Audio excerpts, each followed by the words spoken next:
This is a program called The Upside Down Pyramid, and it's the theologian Paul Hwang from South Korea who talks about the need for the church to be like an inverted pyramid if it's to follow Pope Francis's call to listen. Later, Maggie Conway presents her analysis and shows how, in England and Wales, the bishops have censored rather than listening to the voices of the people of God. Theologian Tina Beattie explores the theology arising from the largest survey of Catholic women across 104 countries. We heard it being summarised on Sunday. And then Luca Badini from the Weingarts Institute shows how the work of theologians and scholars and canon lawyers points towards a listening church with an entirely new structure. American author James Carroll adds his own personal plea for the church to embrace human rights before it's too late. But let's begin with Tom O'Loughlin, Professor Emeritus of Historical Theology. He argues that poverty, chastity and obedience should be replaced by equality and dignity and neighbourliness. Hello, and it's lovely to be with you. What I'd like to address is the issue of inequality in the church and the need to make equality something that is at the centre of the Christian life. Most Catholics have grown up in a church where there were two ways of being a Catholic. There was the ordinary way, married people, single people, but they were not members of any religious order and they had not taken any vows. In the older language, they were people who were said to be following the way of the commandments. Then there was another way, a higher way called the way of the evangelical counsels, poverty, chastity, and obedience.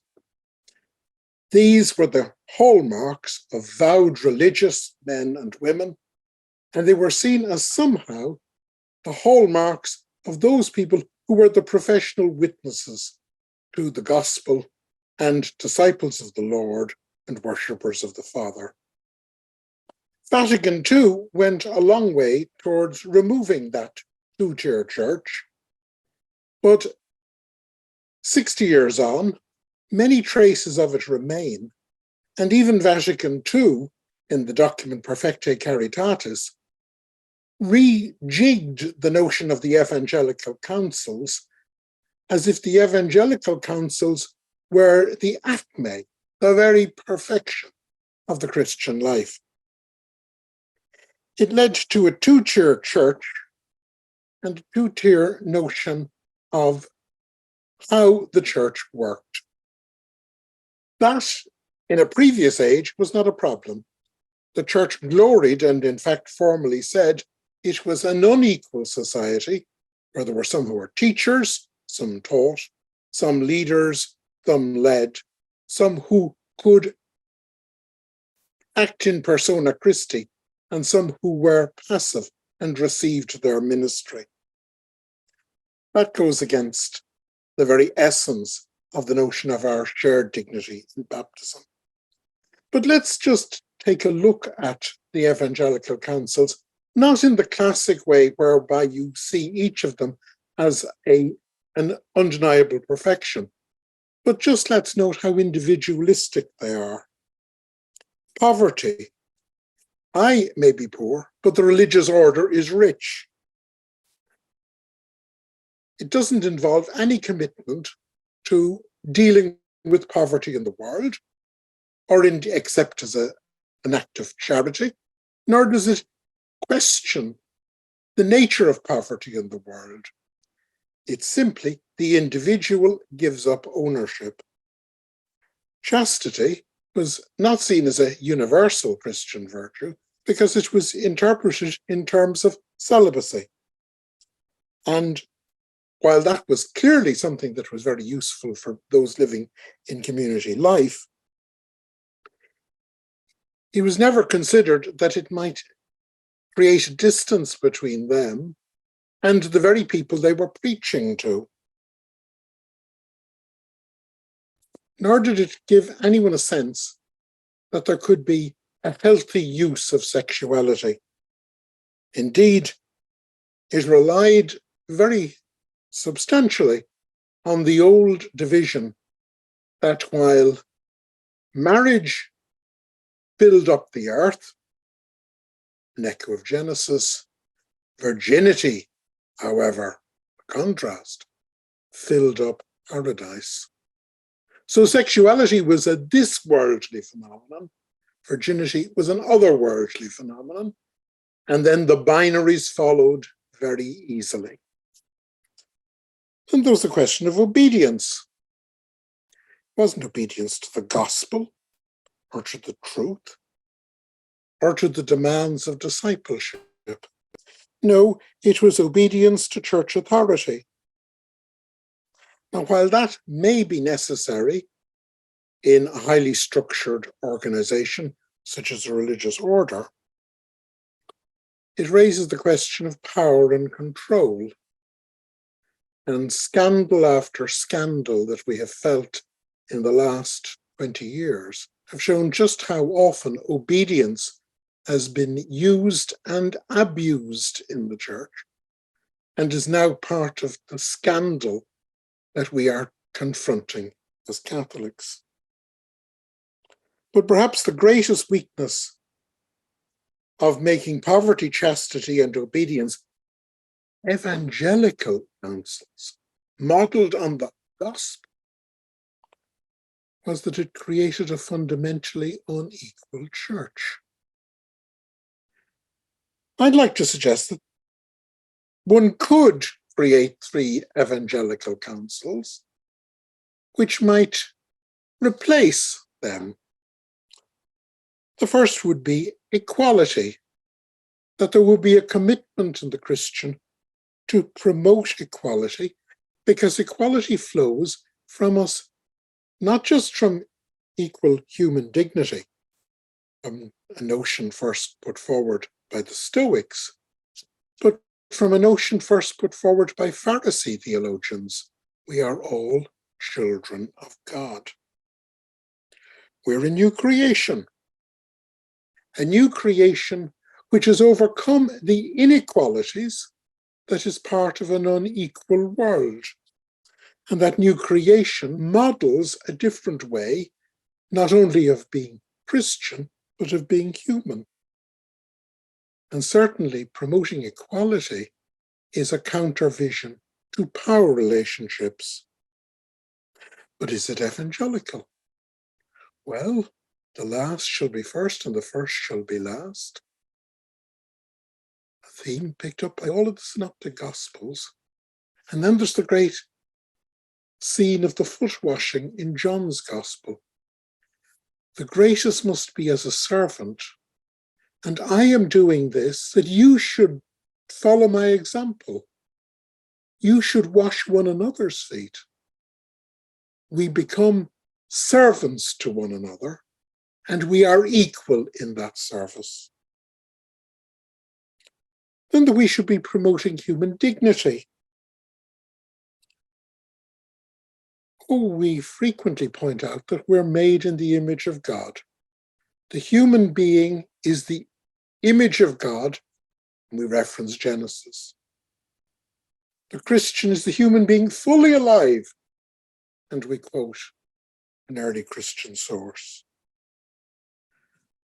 That we actually promote valuing each other, and more importantly, valuing the downtrodden. Again, this seems to somehow capture the way of Jesus. Again, in the Gospels, evangelical counsels. When did I see you hungry or thirsty or in prison? What you did to the least, you did to me. And of course, human dignity is constantly under threat.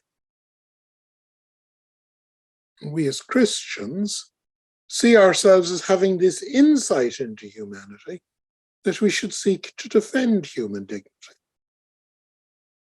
Equality is not just my equality, but the equality of all and the dignity of all. And then a third evangelical counsel would be neighbourliness. We should be acting as neighbours to one another and promoting this as an evangelical piece of wisdom. at the end of the parable of the Good Samaritan, we see it actually made a central element of the gospel. Which of these, I ask you, acted as a neighbour? The parable is told in response to the summary of the law: love God and love your neighbour. Love your neighbour as yourself. And then the lawyer's question: who is my neighbour? So, and this brings forth the story of the Good Samaritan. So here we have a whole evangelical story focusing on this as an element of discipleship. Surely it's an evangelical counsel.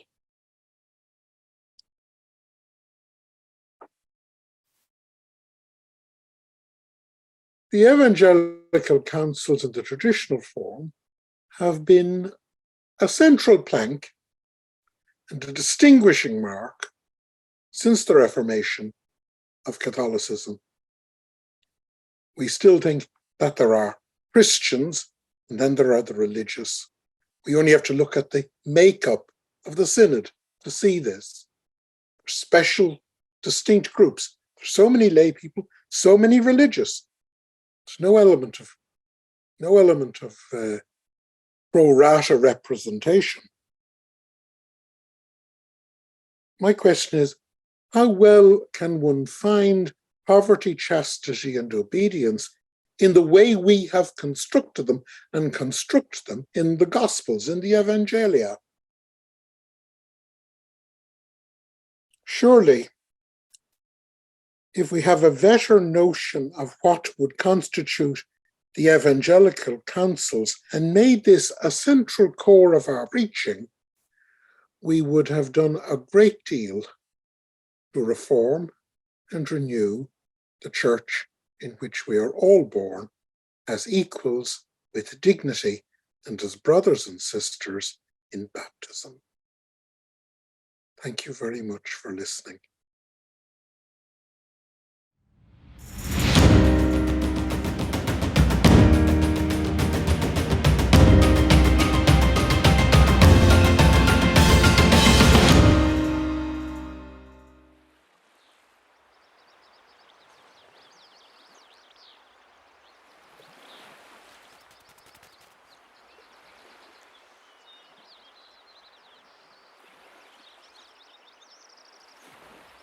I will not believe that I'm the only one who has that dream.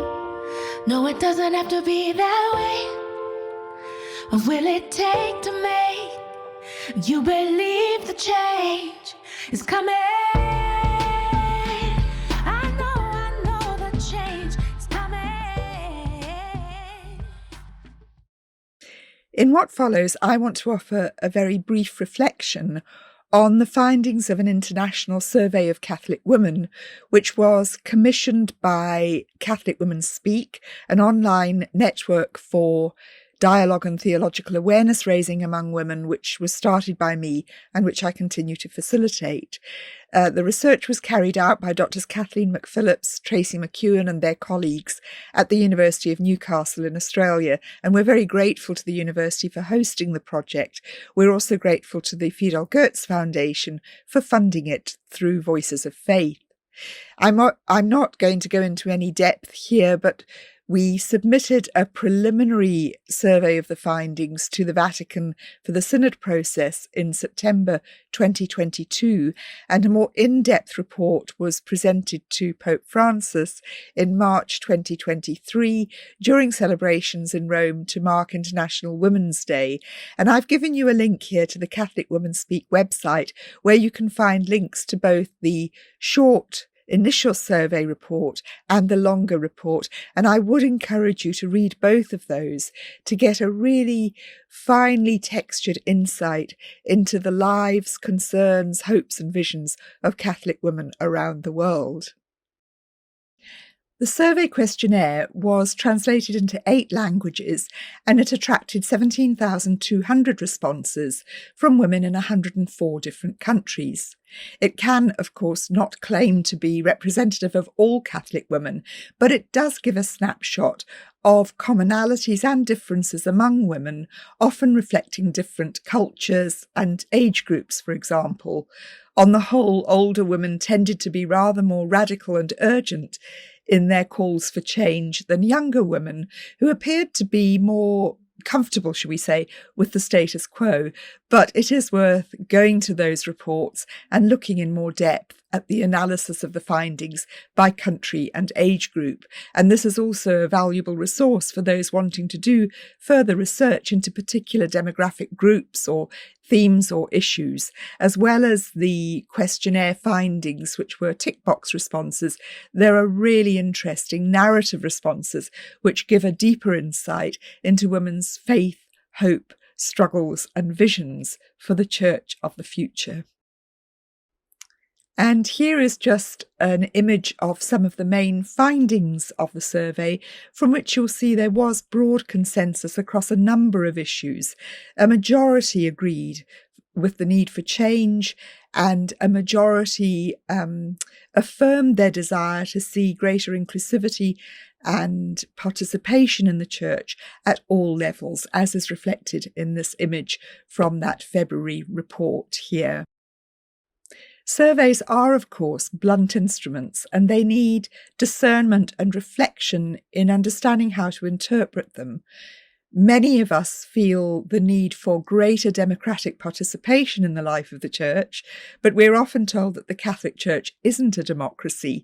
And we might look around us today and realise the potential for democracy to be hijacked by populist groups and indeed mob rule when there isn't a shared understanding of the common good and the just society. And that's why I think it's helpful to approach surveys such as this from the perspective of the Sensus Fidei. The preparatory document for the Synod, published in 2021, says this: "It is in the fruitful bond between the sensus fidei of the people of God and the magisterial function of the pastors that the unanimous consensus of the whole Church in the same faith is realised. Every synodal process in which the bishops are called to discern what the Spirit is saying to the Church, not by themselves, but by listening to the people of God, who shares also in Christ's prophetic office, is an evident form of that journeying together which makes the Church grow." So from that, we can see that all those of us feeding into this process of synodal reflection are in some sense expressing the voice of the sensus fidei. This is why I think surveys such as this cannot just be seen as opinion polls or rather large focus groups. The women who responded to our survey, the vast majority of them, agreed with the statement that my Catholic identity is important to me. And in that longer report published this year, there's a note that many respondents expressed their ongoing commitment to the sacramental life of the Church, especially the Eucharist. They used terms such as love, source of grace, central, and anchor when explaining their relationship with the Eucharist. So these are, by and large, faithful, practicing Catholic women, many of whom express intense levels of frustration, disillusionment, and betrayal by the way the Church is governed and the way its daily life is administered by the leaders, including great discontent around the continuing abuse, spiritual, sexual abuses of power that people experience, and the clericalism that's very much in evidence in many women's responses. But these are women who are hanging on in there and practicing their faith in the hope that there is, beyond our current difficulties, a path of inspiration for the many challenges that face us in the years ahead. In this context, it's encouraging to note that the Instrumentum Laboris, the working document that was recently produced to inform the proceedings of the Synod, takes account of many of the issues that were raised in that international survey conducted by us. We can see that sometimes some of these issues would never have made it into earlier church documents. So I do believe it's a real sign of hope and encouragement, a sign that so far we have been listened to see all this set out so clearly in that Instrumentum Laboris. There is also a lengthy section on the place of women in the church, which again shows that many of the questions presented to the Synod by the feedback process have been taken account of, including the question of the possibility of women being included in the diaconate. So again, there's much in these documents that we haven't seen before in Vatican documents. But nevertheless, I think there are questions that remain unaddressed. And the most fundamental question of all is the place of the female body in the sacramental and doctrinal and institutional life of the church. It remains true that the only time the female body carries exclusive and fundamental significance is as a marker of exclusion. Every other category of those who are excluded and marginalized includes women, and sacramentally, the female body only has sacramental significance as a sign that she cannot represent Christ on the altar. There are also questions to do with issues of really important significance to women's lives that were presented in many of the documents, including our own survey, that have been quietly shelved, suggesting that there is already a process of some silencing and discrimination going on before the bishops even gather about which questions they are and are not willing to discuss, at least going by the preliminary documentation. Let's just look at those from our survey. So just to give a very brief example of this from the survey, you'll see here I've shown the responses to two claims, agreement or disagreement. Women should be eligible for ordination to the priesthood, and women should have freedom of conscience with regard to their sexual and reproductive decisions. In both cases, a majority were in agreement with those claims. Now, there was obviously some disagreement, sometimes robust disagreement, and I'm not saying that might is right and these issues should just be settled by majority opinion, but I am saying that neither of these issues is up for discussion in the synodal documents, and that suggests that there is still some process of silencing going on around issues which many submissions to the Synod expressed concern about and a desire for dialogue. So it's particularly significant, given that these are teachings decided and often imposed in the strictest absolutist terms in some cultures, from which women's voices are conspicuously absent. But let me end on a positive note. In October 2018, Catholic Women Speak gathered in Rome for an international symposium the week before the Synod. And we were among many groups of women campaigning for women to be given votes in the Synod. This year, for the first time, women will have the right to vote along with their male partners in the Synod process. It's a relatively small number of women and there's a long way to go yet, but I believe it really is a sign of inclusion and participation. There will undoubtedly be disappointments, there will be challenges and setbacks. It would be asking too much of a synodal process that it will transform the world overnight. But I do believe that there are really encouraging signs that we have spoken and we are being heard. So I hope you've enjoyed this short presentation and thank you for listening. You believe the change is coming. I know the change is coming. It's coming.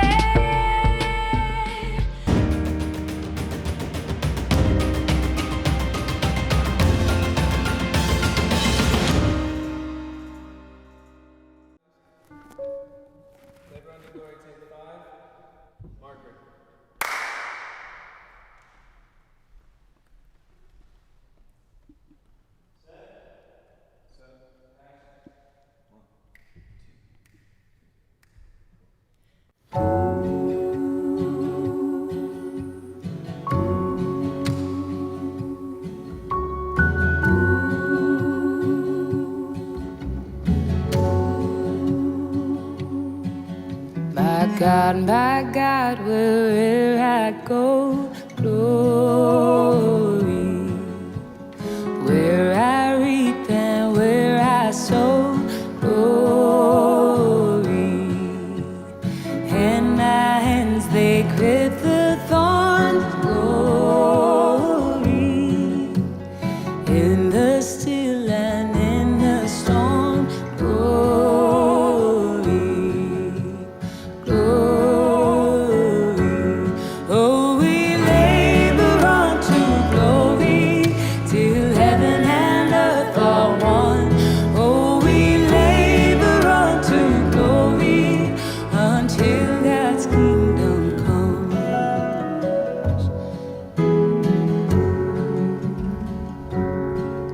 The sun, it shines and then goes down, glory.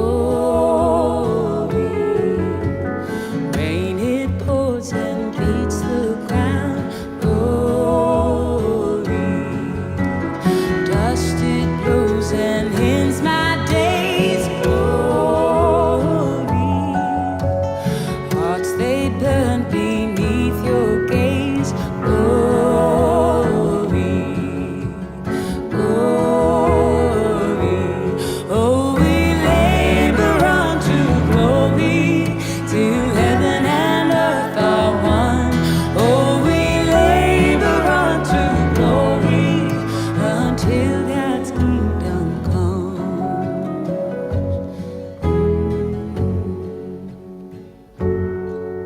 My heart, my hands, their kingdom bound, glory. Where thorns no longer curse the ground, glory. Trim the wick, ignite the flame, glory. My work here will not be in vain, glory, glory. Oh, we labor unto glory till heaven and earth are one. Oh, we labor unto glory until God's kingdom comes. Oh, we labor unto glory till heaven and earth are one. Oh, we labor unto glory until God's kingdom comes. Until God's kingdom comes. Until God's kingdom comes.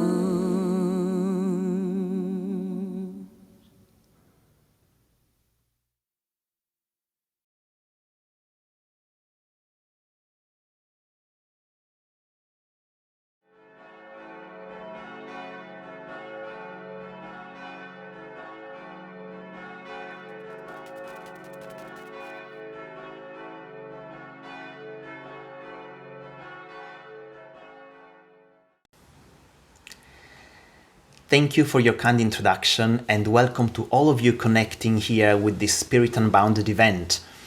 My name is Luca Badini Confalonieri. I'm the director of the Hwang Institute for Catholic Research. The Institute is a non-profit think tank founded in 1983 by missionary priest and theologian Dr. John Hwang, and we focus on issues to do with the structural reform of the Catholic Church, as well as issues to do with sexual ethics and spirituality. What I'm going to talk about today is the result of a thought experiment. What would the structure of the Catholic Church look like if the miracle had happened? That is, what would it look like if all the liberating possibilities the Gospel calls for were actually implemented? Answering this question has been the impulse behind the idea of drafting a proposed constitution for the Catholic Church. The idea isn't new. The Vatican itself worked for more than 10 years on just such a constitution before eventually deciding to shelve the finished draft in 1980. Then, during the 90s, Professor Leonard Swidler coordinated a team of academics to draft another such proposal, this time unofficial, but envisaging a much more democratic church. Our latest offer builds on their efforts, as well as on the constitutional documents of some other Christian churches. In what follows, I'll sketch some of its main features. The starting assumption of this latest constitution is the co-responsibility of all baptized for the Church's mission and governance. This requires the rejection of the belief that only a self-perpetuating male priestly caste has the exclusive responsibility in that regard. Such clericalism is first of all unchristian, because it goes against the New Testament affirmation that there is now only one mediator between God and humanity, Jesus Christ, the eternal high priest. A Christian priesthood goes against that simple insight. But clericalism is also immoral because it deprives all women and all lay men of the God-given rights and responsibilities which are theirs, both as free, rational and responsible creatures and as baptized people commissioned by Jesus. For it is Jesus himself who gave to all of his followers, women and men, slaves and free, the mission to preach the good news to the end of the earth and to be agents of God's kingdom of peace and justice. And so the Constitution states, and I quote, "All Catholics are co-responsible for the fulfillment of the Church's mission and therefore have an inalienable right to participate in its government, either directly or via freely chosen representatives." End quote. The second principle of the Constitution is the separation of powers. It starts from the recognition that there are many tasks in the Church, not just making decisions for common action, but also teaching, preaching, pastoral care, financial administration, settling disputes, and so on. No single minister can or should be responsible for everything, otherwise we get both incompetence and abuse of power.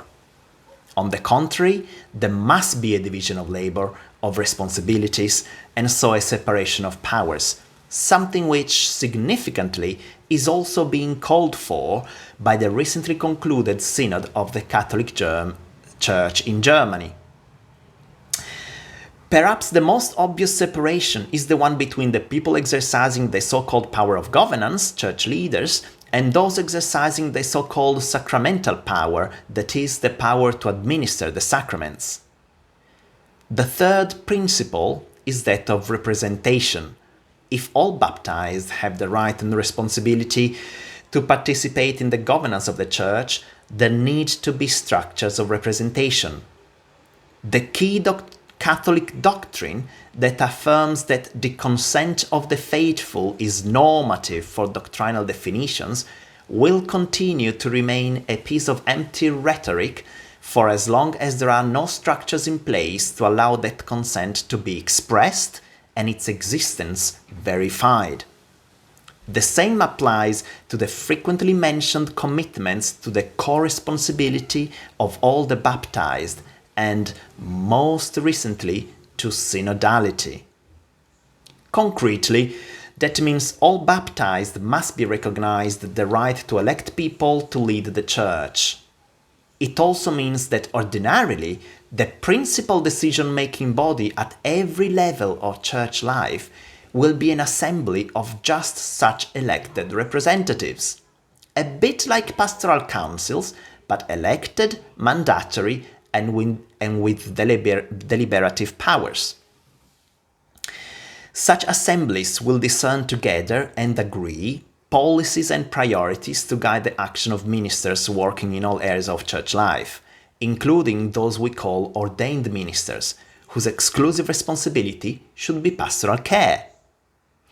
Part of that common discernment will also concern the allocation and use of church assets. Again, the people elected to those assemblies should ordinarily only serve for a limited term of office, recommended to be 5 years. Finally, the separation of powers recommends that none of those elected to such legislative assemblies should at the same time also exercise executive, judicial, sacramental, or teaching powers. Specifically, shocking as it may sound, so-called ordained ministers should not normally be elected to such assemblies. Church government requires skills, talents, and charisms different from pastoral work and administering sacraments. They are different ministries which should be fulfilled by different people. The fourth principle is the need to integrate the relevant expertise in church decision-making. We know that often church decisions require specialist knowledge of the Bible, theology, pastoral practice, the practices and beliefs of the people of God at large, but also of other secular disciplines which may be relevant to the issue at hand. And yet, we cannot expect the people elected to church assemblies to be specialists in all the relevant disciplines. Hence the question, how can we ensure that church decision-making is informed by the relevant evidence? On this issue, the Constitution borrows from the best practice of contemporary liberal democracies. Here is the key bit, and I quote, "Should a decision require specialist knowledge, for example, in biblical studies, theology, canon law, medicine, psychology, economics, sociology, and so on, church representatives and leaders, both individually or in groups, have a legal duty to seek and take into account relevant and independent expert advice." End quote. Elsewhere, the Constitution adds, and I quote, "Membership of independent expert advisory bodies shall be selected via an open and transparent peer review process whose criteria for selection must include relevant expertise, lack of conflict of interests, independence from church representatives and church leaders, and good standing within the relevant scientific community." End quote. No more doctrinal decisions which ignore the Bible, history, theology, or the relevant secular disciplines. What's not to like? A fifth and final principle has to do with determining the most appropriate level for taking decisions, particularly doctrinal decisions. It has the somewhat technical name of subsidiarity, and it is crucial in a worldwide church whose constituent national churches hold considerably different beliefs and practices on many issues. Think about the role of women or of LGBT people. Here is the relevant extract from the Constitution, and I quote, "Every decisional level in the Church has an inalienable right and responsibility to determine both what decisions and actions fall within their competence and what instead should be decided by delegation to the higher level.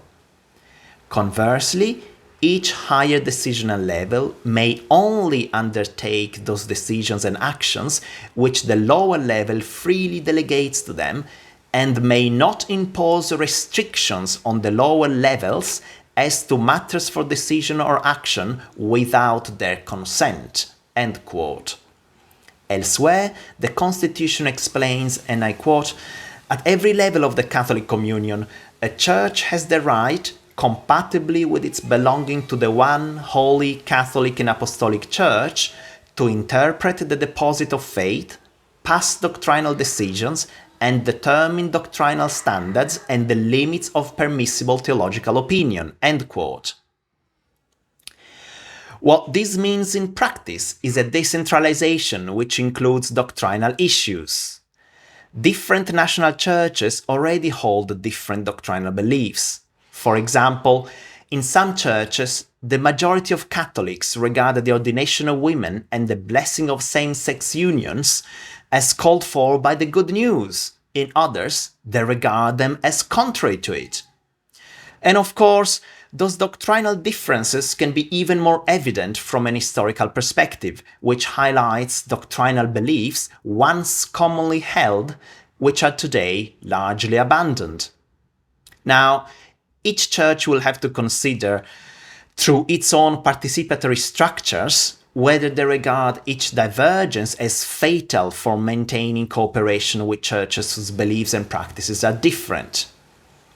Hopefully, in doing so, they will take into account the evidence from independent experts in the relevant disciplines, as I said earlier. And in the case, hopefully very rare, in which they still conclude that full cooperation is no longer appropriate, they will be entitled to decide which level of cooperation they would be comfortable with. Of course, most national churches may well determine that those issues are best dealt with at the universal level and agree to abide by whatever decisions are taken there. In that case, such a discernment should be carried out ordinarily by a council of representatives from around the world. While the above sketch of subsidiarity may sound like a recipe for chaos, respect for the freedom of conscience of every baptized demands nothing less. A culture of respectful mutual listening and dialogue among churches is the only way to allow individuals and local churches to act according to their deeply held, prayerfully discerned beliefs about what the gospel requires of them in their own specific societies and cultures. It is also a way to make the rich doctrinal diversity of Catholicism more public and so easier to negotiate. In conclusion, let me quote a recent essay by author, historian and journalist James Carroll, and I quote, "If Pope Francis had actually revitalized those well-begun church reforms, equality for women and men, an empowered laity, a sacramental ministry of service instead of domination, he would have emerged as what the world most needs right now, a prophet of democratic commonwealth. Think of it. More than 1 billion Catholics crossing every boundaries on the planet, fully enlisted at last by virtue of the renewed structures of their own institution in the struggle for human equality enshrined in self-government. Rooted less in a modern dream of democratic liberalism than in the spirit of radical solidarity first seen in Jesus Christ." End quote. We agree, and we would like you to be part of this. The Constitution has so far been co-signed by more than 60 Catholic theologians, canon lawyers, and historians and Bible scholars, and has received amazing endorsements by high-profile Catholics.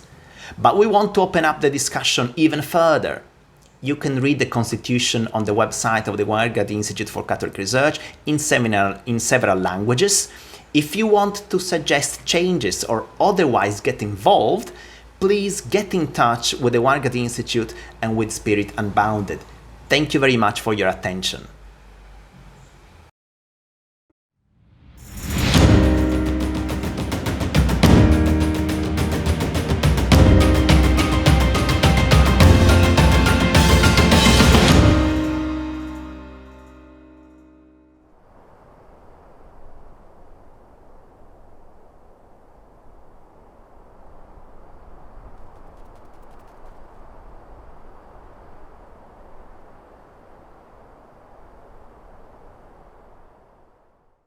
Hello, my name is James Carroll. I'm a writer. I live in Boston, Massachusetts, in the US.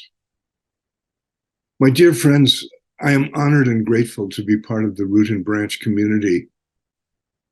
But what do we want for our church, actually? What are we hoping for?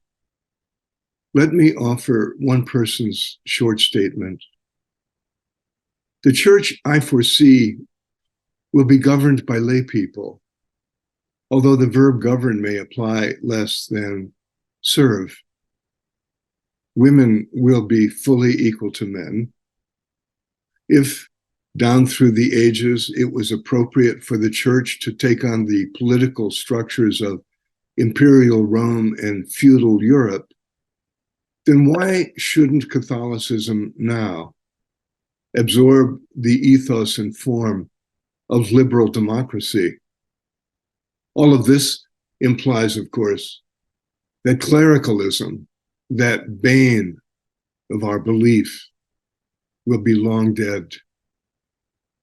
Still, Catholic schools and universities will continue to submit faith to reason and vice versa. Catholic hospitals will still be a crucial part of the global health infrastructure. Catholic parishes will keep the faith vibrant near our homes. Catholic religious orders of women and men, some voluntarily celibate, will continue to protect and enshrine the varieties of contemplative practice and the social gospel. Yes, gospel. The church, whatever else it may be, is the community of memory keeping alive the story of Jesus Christ, the gospel. The church is an in the flesh connection to Jesus Christ, or it is nothing. And there's the problem, of course. For the connection to Jesus Christ has been continually betrayed by those entrusted with church governance. And outrageously, even after all the revelations of recent years, the connection to Jesus Christ is still being betrayed. Rapist priests and cover-up bishops still being protected. Sexist structures still being maintained. Lay people recruited as little more than stained glass window dressing.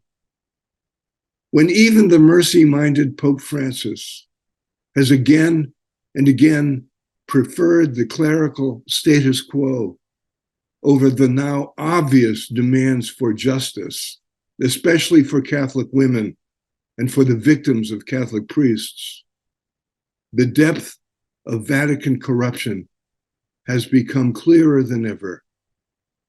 And still, the entire priestly caste, for all the goodwill of some few members, is complicit by its silence in this wickedness. So, of course, it falls to the likes of us to respond, to demand, to organize. Ultimately, one hopes to strike and boycott and defy, whatever it takes to bring down this structure of betrayal. Meanwhile, more than of power brokers in Rome, we think continually of Jesus Christ. In the future, I foresee the church will, with him, hunger and thirst for justice, as much within Catholicism as in the wider world. With Jesus, the church will accompany suffering to change suffering's meaning. Without platitudes, the church will offer trustworthy consolation at the time of death. And the church will be still the fellowship to repeat the earliest definition ever given of Christians, of those that loved him at the first and did not let go of their affection for him. Yet the larger point will be, won't it, that he, faithful and true, did not let go, despite everything, of his affection for us. Come, Holy Spirit, we used to pray. Well, the Spirit has come indeed, and you prove it. Come, Holy Spirit? No. It is the Spirit who prompts us to pray now with different words. Power to the people. Power to the people.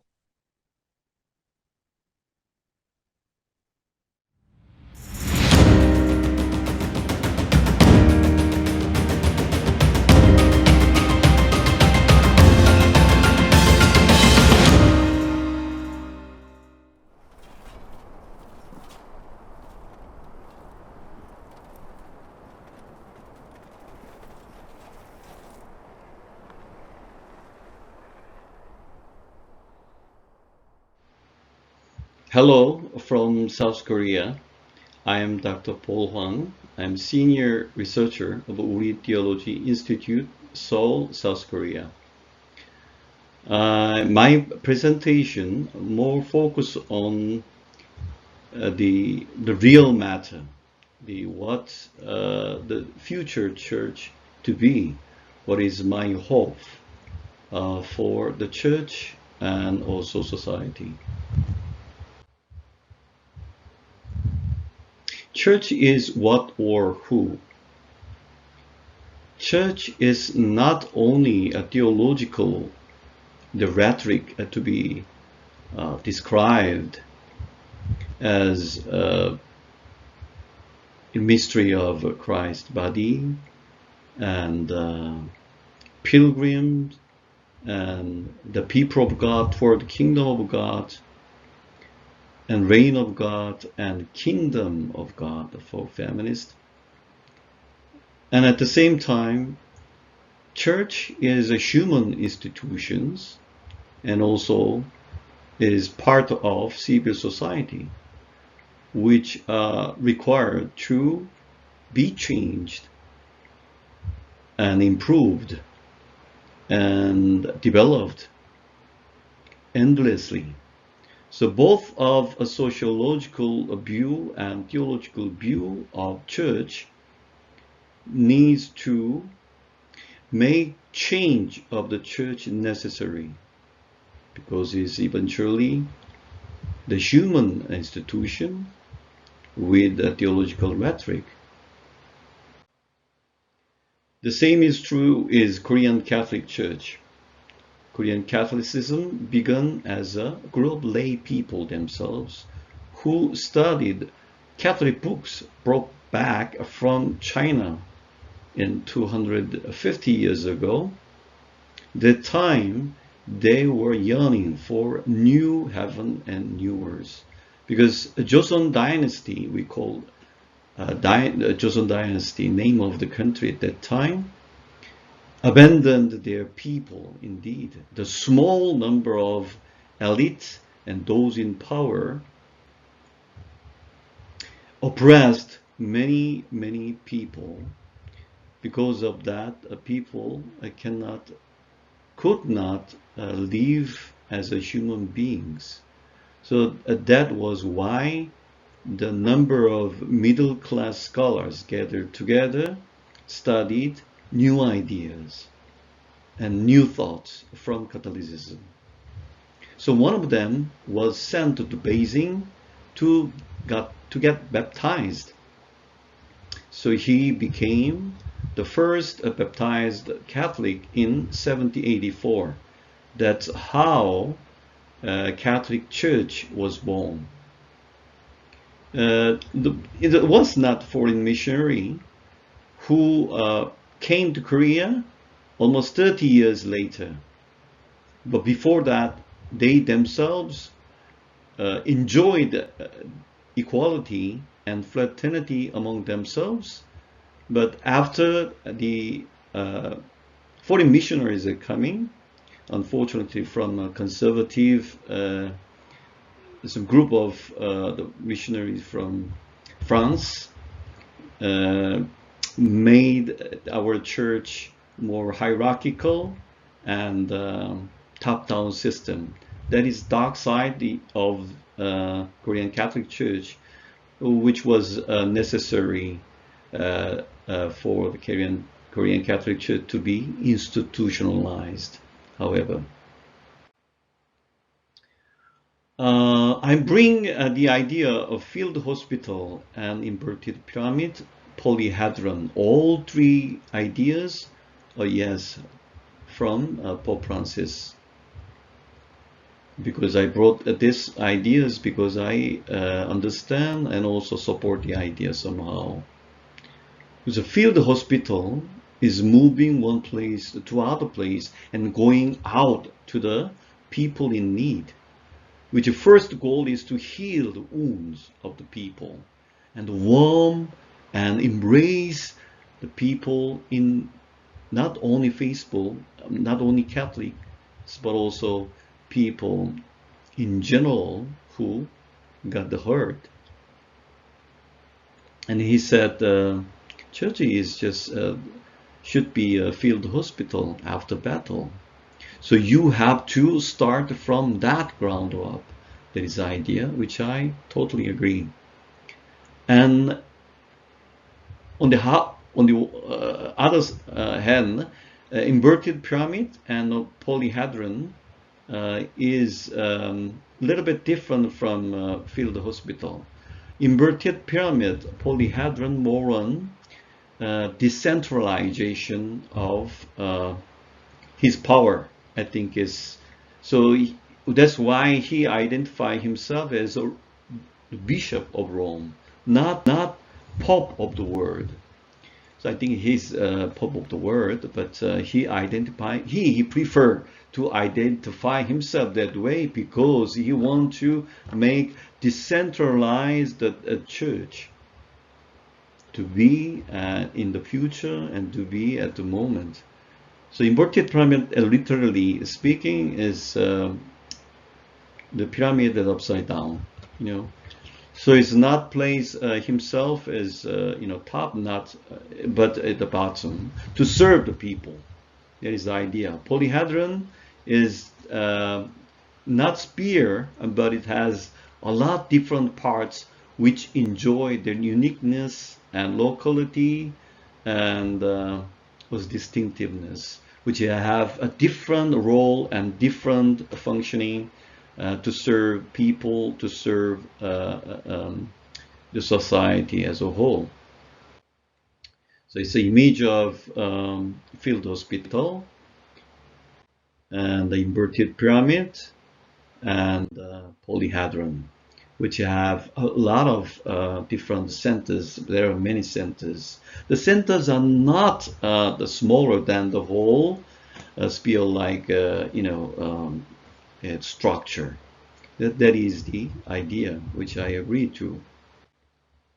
And I bring here the Asian case, one of the model case for synodality, or making our human church as a human institution to be a more democratic, reasonable structure, which is Infanta Diocese or Prelature. Canonically, two of them is quite different one another, but the diocesan people call the Infanta Diocese a Prelature, but canonically is Infanta Diocese in the Philippines.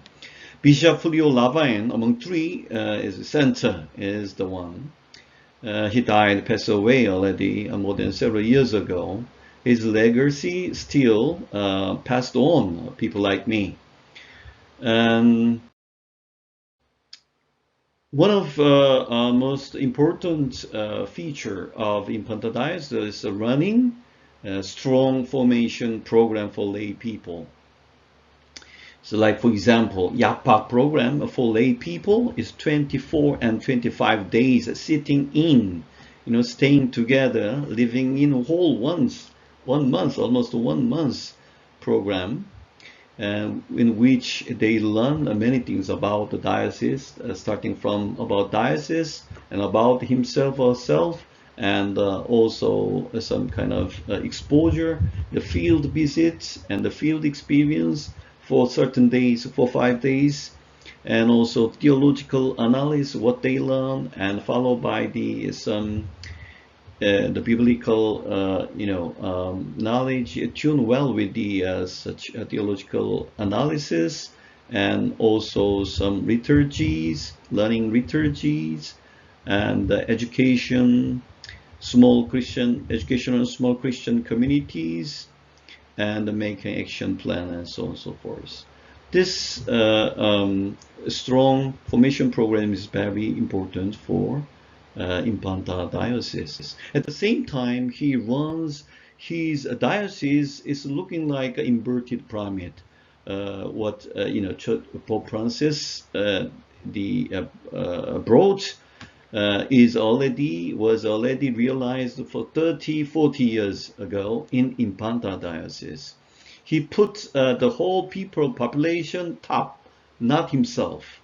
So under which there is a Catholic population, Catholic followers. and then sustained by the strong formation program and the 2 years course for catechist, and the BCC or BEC, Basic Ecclesial Community. And also down there, you can see the Diocesan Pastoral Council, which is a supreme and highest decision taking body, where the whole 35 priests and religious lay people together to discuss and come up with the decision, and also implement the kind of come up with the action plan to implement the pastoral policy. So what is the strengths of the Infanta Diocese? Strong leadership, hopefully of Labayan, and also workable and very good functioning pastoral council, where all people of God enjoy equality among themselves and come up with the practical the pastoral policy for diocese, and strong lay formation program and cooperative relationship even with regional NGOs, which is wonderful, isn't it? And Infanta Diocese today, however, is not sustainable enough when the European funding cuts. So now we have very weakened the Infanta Diocese. The Minia box and also changed into Bible sharing groups, unfortunately. But there is some efforts to be made to continue the legacy of Infanta Diocese or the Bishops Labayan. This kind of efforts made last year, 2020, October 22. Moving school, where among them participants, 3 of them from Infanta Diocese. We share the idea of synodality or synodal church and so on and so forth. Now I bring to my conclusion by bringing German synodal path and way forward. To me, the German synodal path is one of the best models of the church in terms of collaboration between clergy and laity, and also the process of collective decision making and decision taking together, despite all the groundless criticism within and out of the country, including South Korea.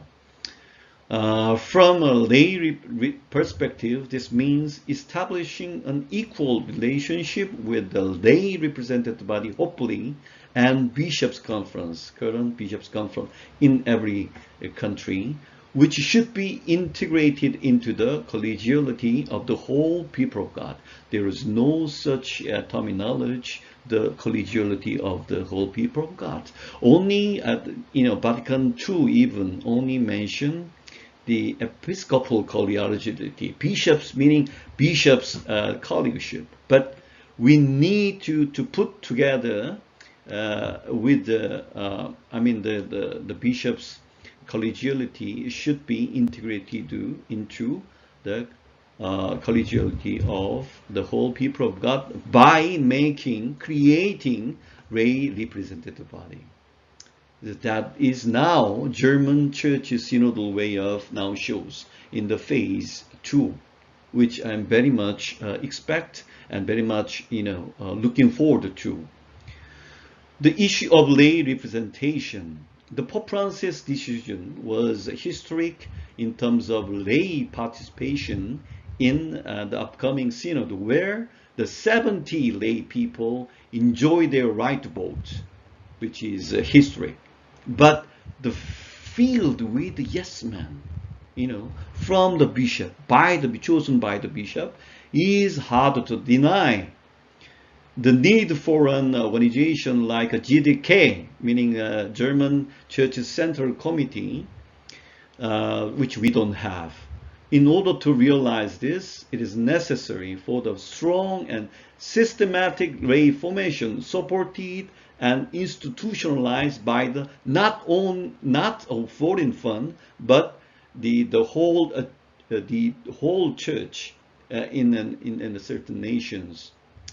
And also, eventually, we need to is necessary to create representatives body of lay people on a national, continental, and barrical level.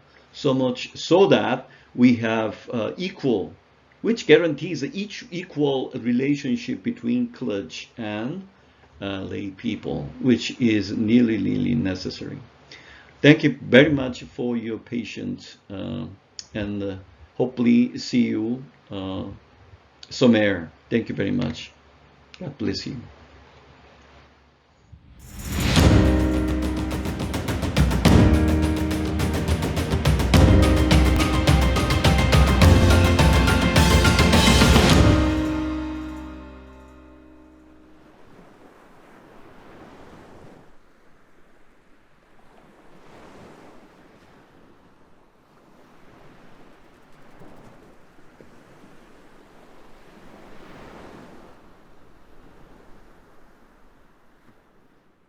Hello, my name is Maggie Conway, and I am a member of the core team of Root and Branch and Spirit Unbounded.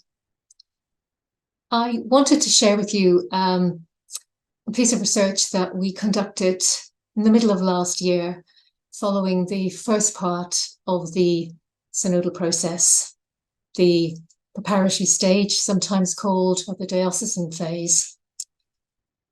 We conducted this piece of research in the context of having hearing some stories or some anecdotal accounts of some people's frustrations with being able to participate in the synodal process. There was a sense that many people seemed unaware that the process was happening, and those that were aware somehow felt that they couldn't quite get engaged in the way that they would like. We began hearing similar experiences beyond England and Wales and from elsewhere in the world, from North America and from Australia, some of the other European countries, and indeed some of the African continent. So we thought, perhaps rather than continuing to listen, to anecdotal accounts, that probably the most helpful thing to do would be to conduct a piece of research. And so we decided that we would conduct a content analysis. And I'm going to explain very briefly how we did that and what the findings of that were. So here you can see the Bristol text was a document that was produced by Root and Branch during their September Synod in 2021, which was a piece of work, a year in the making, and contributed to by theologians, ordinary members of the laity, the clergy, scholars, historians, and so forth. And they identified the following key areas where reform was needed. And those were rethinking moral theology, sharing church authority, redefining and reclaiming liturgical ministry, and embracing diversity. So we used those 4 themes in order to conduct our content analysis. And we did this by analysing the published 22 syntheses, the 22 diocesan syntheses, which had been produced as part of the initial preparatory stage of the synodal process. In addition to measuring the findings of those reports against these key themes, we also added an additional theme, and that was of clerical sexual abuse. So the image that you can see is the infographic showing the outcomes, the findings of our content analysis. People had called for, 95% had called for new ways of thinking, no longer wishing to pay, pray, obey, and just follow the rules and question it. New ways of thinking were needed that would embrace a holistic vision and that would be inclusive. Additionally, there was a sense that there needed to be full, true accountability, a strong call also for a change to canon law. 77% of participants, they called for married priests. Why don't we have married priests? There was a resounding call, 91% called for the ordination of women, that there should be true equality. Also, the full dignity and sanctity of all, the value and the equality of LGBTQI people. And finally, there was a huge outcry against clericalism. Clericalism seen as the attitude of protecting the reputation of the church at all costs and placing this as a higher need than the duty of care to the people that have been damaged and harmed through the acts of perpetrators.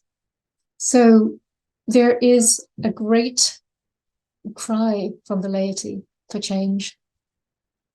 Looking at the findings in a little more detail, just giving the overview again, the Diocesan Syntheses of England and Wales, they were produced during October 21 and April 22. Some of the diocesan syntheses reported that clerics were resistant to the process. And those syntheses have to be commended for their transparency in acknowledging that. We know that filtering probably did occur right from the beginning of the process.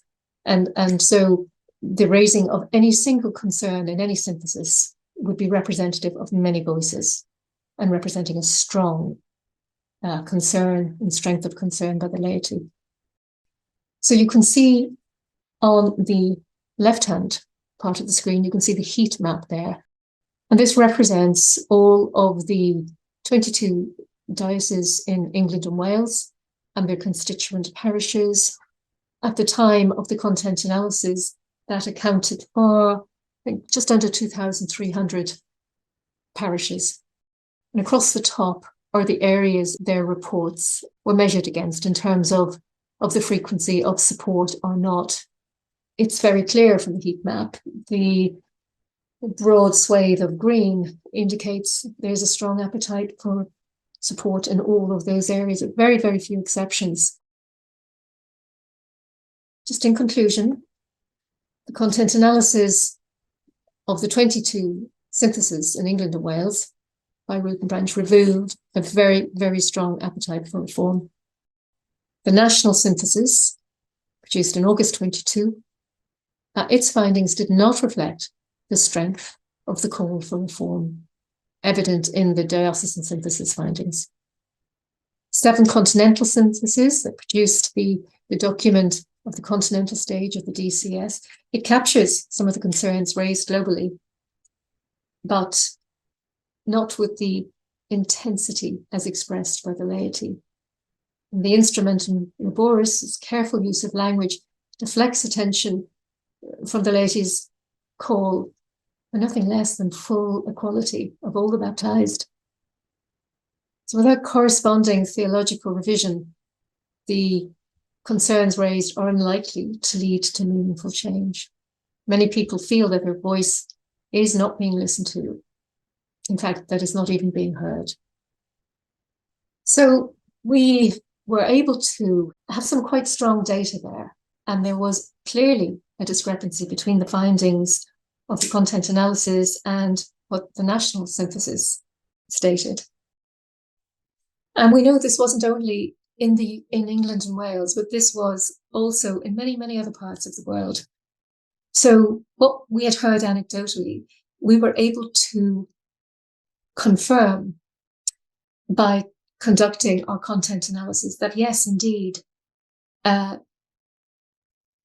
was a strong appetite for reform, which did not get reflected in our national synthesis, or indeed many of the national syntheses right across the world. The Instrumentum Laboris is very careful in its language. Many of the concerns are raised, but by degree. Equality is equality. You can't have a little bit and a step towards. People are human beings. they are eligible or they are not. There should be no bar based on gender, sexuality, sexual identity. We will see what comes from the discussions and the work that the clergy and some of the laity are charged with over the coming year from October 23 to October 24. We hope that you will continue to be involved in this journey of synodality.